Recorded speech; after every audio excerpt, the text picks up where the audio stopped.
Now for our story. This afternoon, in her apartment above the Golden Peacock, the nightclub she owns in Chicago, Dell Shipley was thinking of Lisa Fenner, the young woman her friend Mary Lane had entrusted to her, asking Dell to give the girl a job at the club. The young girl who the evening before had finally broken down and told Dell a story which even she, with her years of experience in the complications which beset people's lives, had recognized as a very tragic one indeed. Oh, that poor little kid. No wonder she's been in such a stew ever since she's been here. Who wouldn't be? Giving away her baby like that.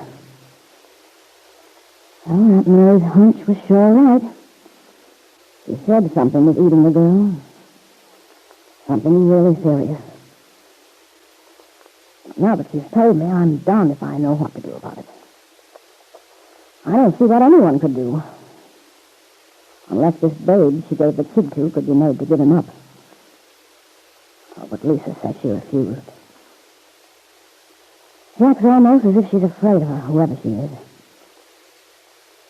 She didn't want me to know anything about her, and I couldn't very well ask. Well, the only way out, it looks like, would be for Lisa to confess the whole story to her husband, Lance. Oh, but you never could tell how a guy would react to something like that. He'd have a right to be sore. You got to look at it from his side, too. Here his wife has a baby he doesn't even know about. Some tricky female convinces her she has to give the kid up, and she does. Poor guy's a father without ever seeing his own child. Well, it's kind of tough to take. Well, I'm darned if I know what good her telling me did. Now that I know, there's not much I can do about it. But I had to promise her not to say anything. Me, Dell. Oh, hello, Lily. I don't know why you ever bother to knock. You just breeze right in anyway. Well, it saves time. Oh, sure. I'm just kidding. You got a cigarette, Dell? I'm all out. There's some in that box on the coffee table, or should be. Light me one, too, will you?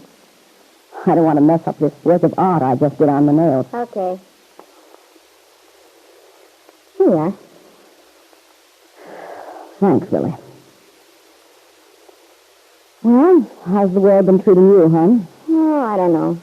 I guess I shouldn't complain, but you know me, Dell, I always do.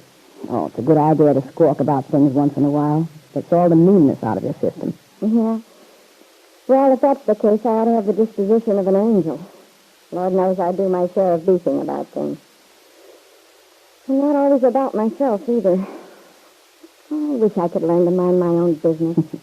You're okay, Lily. You don't butt in where you're not wanted as a rule. Well, how about this Lisa Fenner deal? I sure put in my 2 cents worth there. And you know what? I don't seem to have learned my lesson either. What do you mean? Can't let it alone. I'm still thinking about that kid. Wonder. She came up to see you last night, didn't she? Yeah, she came up. See what I mean? I'm dying to know what she told you. Did she spill her story? Yeah, she did. Must have done her some good. I don't know, Lily. Well, she seemed to be in better spirits when she got back to our place. Like she'd gotten something off her conscience. She did? I'm glad to hear it. I don't think I was much help, though. You know, Lily, that kid really is in a bad spot. He doesn't just think so. She is. Yeah? Oh, yeah. That's too bad. I mean, I've been sort of hoping it was some little thing she'd built up in her own mind. Something we could talk her out of. I wish that was it.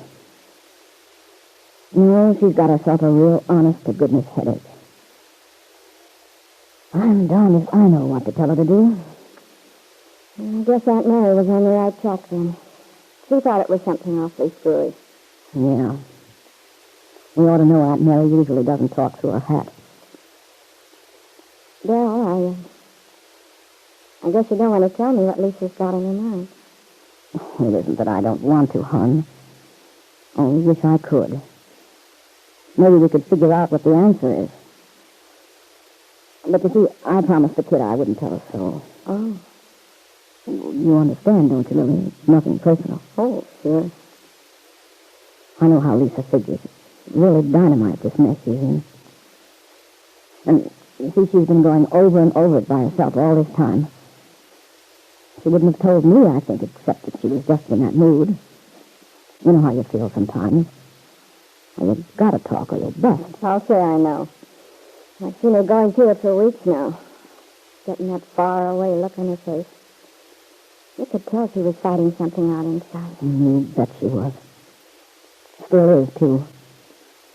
So last night she was kind of tired, feeling low. Everything just happened to click right, I guess. She started out to give me just the highlights at first. And before she knew it, well, the whole story spilled out. It made me feel sort of guilty, letting her tell me when I knew she thought it wasn't a good idea. Well, I wouldn't feel that way, Dell. It's probably good she did. Well, let's hope so, anyway. The worst of it is, I don't know what I'm going to tell Mary Lane when I see her this weekend. You going down to Aunt Mary? Yeah. She's been wanting me to. And this weekend looked like a good time to make the trip. Oh, it'll be swell to see her. Yeah. Do you good to get away to? I don't know what Mary has up her sleeve, but it's something she wants me to help her do down there in Wakefield. I bet Lefty will beat it out of there when he finds out I'm coming. Lefty. Nuts for him. Now, don't talk like that, Lily. You know very well you like Lefty a lot. Maybe I did at one time. And I still would if he wasn't such a dope.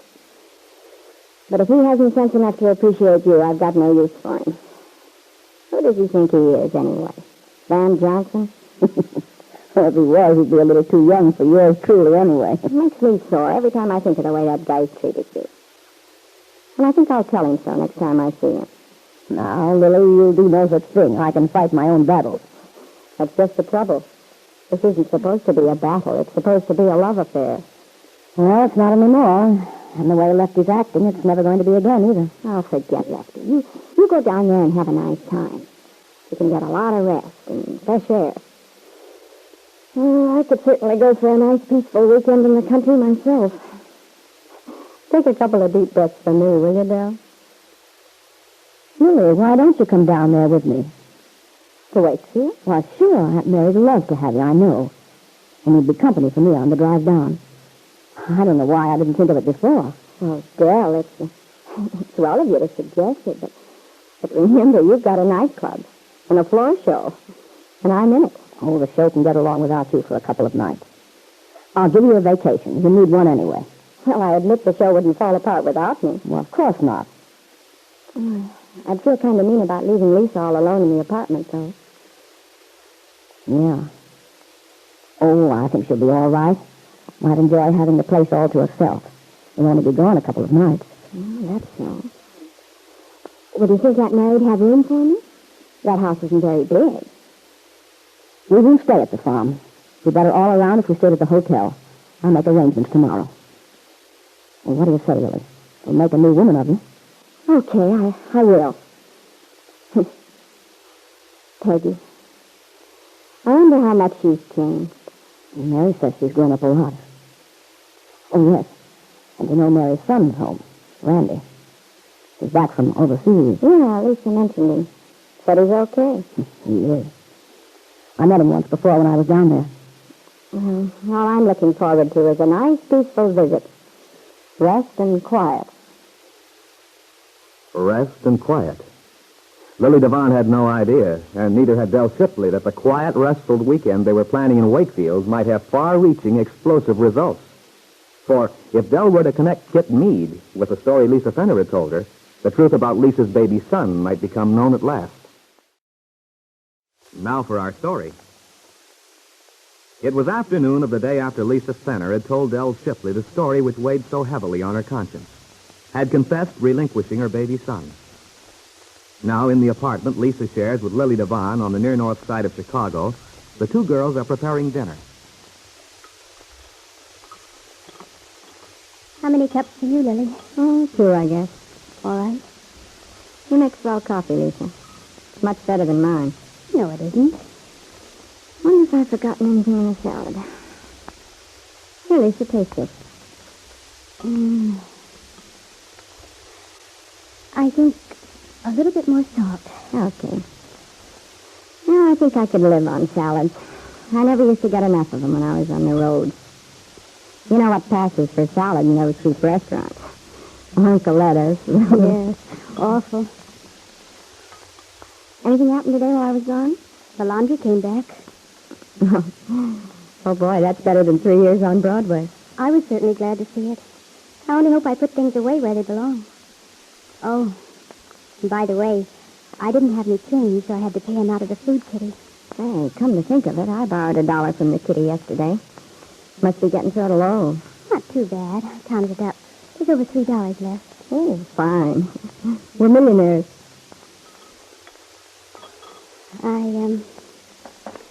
I hope I didn't disturb you when I came in last night. It was sort of late. No. You know me. Takes an earthquake to wake me up. Well, I'm glad. I tripped over the lamp cord and made quite a racket. Don't ever worry about waking me up. Sleep's the best thing I do. Well, let's see. Everything's ready but the spuds. Let's go in the other room and sit down for a minute. That's a good idea. I'm going to flop down here on the couch. Oh, brother, I wish I didn't have to go to work tonight. I'd like to stay home. Go to bed at 9 and read mystery stories. I don't feel much like working either. What's the matter, kid? You feeling low? Not exactly, but... I meant to tell you this before, Lisa, but I couldn't seem to get the words out. I've been so formal and polite around here lately. Anyway, I want to tell you I'm sorry about what happened. I never should have butted into your business. Oh. Well, I've been wanting to tell you I'm sorry for the way I acted. I know you meant to help when you got Lance to come and see me, but I was so upset that afterwards I said a lot of things I was sorry for later. Oh, well, that's okay. I had him coming to me, I guess. It'll teach me to tend to my own knitting in the future. Please don't think I didn't appreciate it, Lily. But you see, there are a lot of things you don't know. Things that make a big difference. Oh, sure. Well, you know what they say about fools. They rush in where angels... Fear to tread? Yeah. That's me, all right. See, the way I saw it was just a simple matter of getting you two guys together. I thought everything would be pie for breakfast after that. I can see why you thought so. I did act that way, I guess. Yeah, I didn't realize there was something awfully serious that was holding things up between you and Lance. But I do now. And you can rest assured I won't pester you anymore. I told Dell today You that talked to Dell this afternoon? Yeah. In fact, we talked about you. You did? What did Dell... I mean, did she tell you anything? Sure. Quite a few things. Especially the fact that I'd be better off if I wasn't always trying to mix myself up in other people's lives. Oh. I just wondered. I guess you and Dell must have had quite a session last night. We did talk for quite a while. Dell's a smart woman, Lisa. You can bank on anything she tells you. I know a lot of cases where she's gotten people out of jams. And she's sort of like Aunt Mary that way. I guess that's why they're such good friends. They've got a lot in common. Yes, they have. Speaking of Aunt Mary, I'm going down to Wakefield this weekend. You are? Yeah. That's nice, Lily. Be sure and give my love to everyone. Yeah, I will. You won't mind being in the apartment alone for a couple of nights, will you, Lisa? Oh, no. Probably be kind of good for you anyway, having the place to yourself. Not me here yapping at you all the time. You don't yap at me, Lily. I like talking to you. Maybe so, but it won't hurt you to have a little vacation from me. Absence makes the heart grow fonder or something. I am looking forward to the trip, though. It'll be swell to see Peggy again. Yes. I wonder when she's getting married. I'd like to get her a little present. Well, it can't be very soon, or Aunt Mary would have mentioned it to Dell. Did you meet this guy she's engaged to when you were staying there at the farm? Yes, I saw him several times. He's very nice. Do you know Randy Lane? Randy? Oh, no, I've never seen him, except a picture Peggy had of him when he was about 15. Randy's an awfully nice boy. He's so down to earth. Good looking? Yes. Oh, I wouldn't call him handsome, really. But he has a good, strong face. He's very attractive. Not that it matters. Personally, I just want to relax for a change. I'll let Dell do all the honors as far as sharp conversation goes. Dell? Is she? Going? Oh, yes. I'm driving down with Dell in her car. Strange. What's strange about it? It's only a few hours' drive. No point piling on a train. That's not what I meant. It's just that... Dell didn't say anything to me about planning to go to Wakefield. Well, she probably decided to go on the spur of the moment. That's the way Dell is. She gets a bee in her bonnet all of a sudden, and right away she starts to do something about it. She and Aunt Mary are probably planning to put their heads together on something or other. I wonder what. Lily, I just remembered something. I'll have to go out for a while. No? The dinner's practically ready. I'll be right back. It won't take me more than 10 minutes. Can't you wait and do it later? No, I'm sorry, Lily, but I can't wait. Okay, then, but you better make it faster. Dinner will be spoiled. Lisa Fenner picked up her coat and ran down the stairs, down to the drugstore at the corner. She hurried into a telephone booth and dialed the number of Dell Shipley's apartment.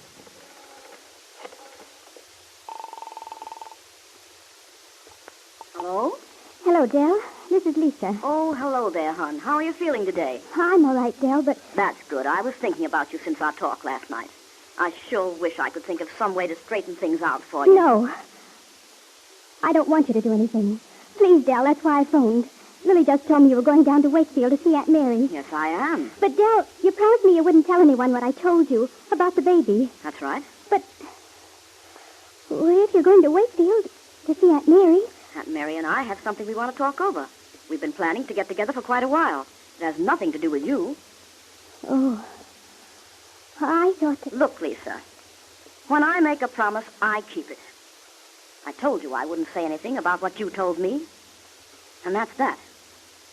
Don't you trust me? I'm sorry, Dell. When Lily said you and she were going down there, it scared me. I guess I lost my head. It's not that I don't trust you. Please believe me. All right, Lisa. I'm sorry if I bit your head off, but I don't like people doubting my word. I try my best to be on the level, and I hate to have anyone think I'm not. Oh, I don't think that. But I thought you and Aunt Mary might get to talking. Sure we will. And we're bound to talk about you, but that's just because Aunt Mary's fond of you. She'll want to know how you're getting along. But don't get it in your head that I'm going to spill the beans. Forget it, kid. Everything's strictly under control. But you're wrong, Dell. Aunt Mary is fond of Lisa Fenner, it's true. However, she has another reason for being interested in the young dancer.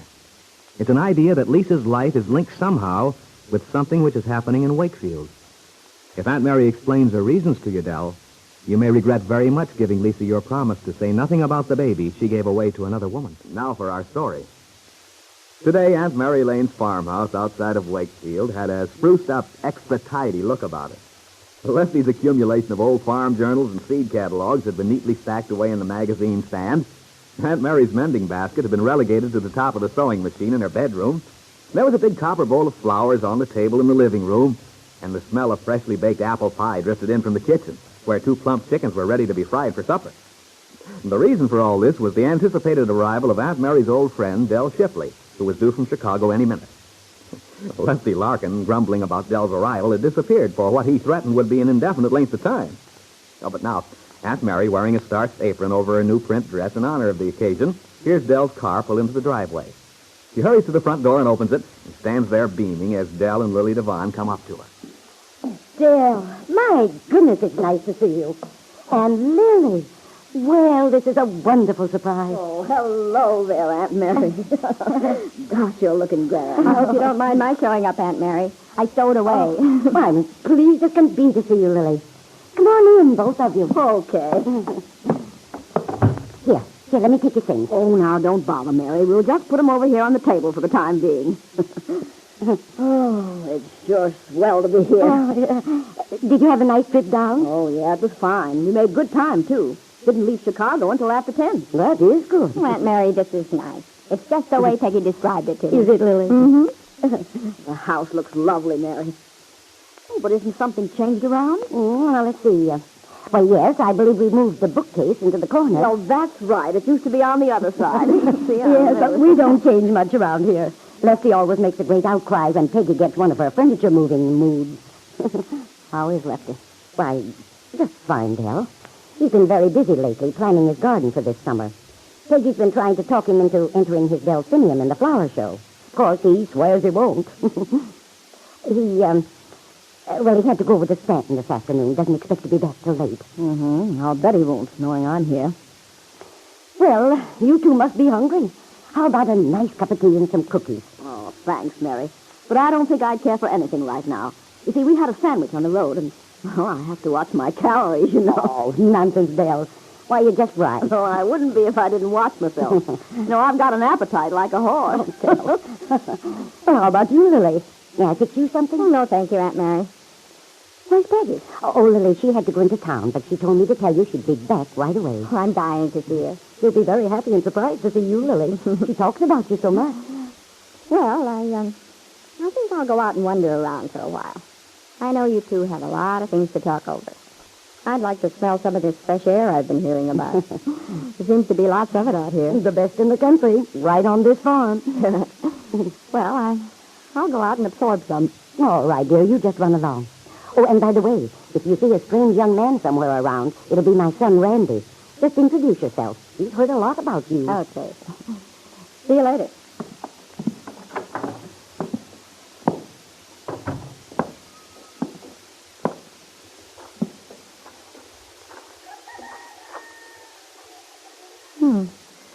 Really does smell good.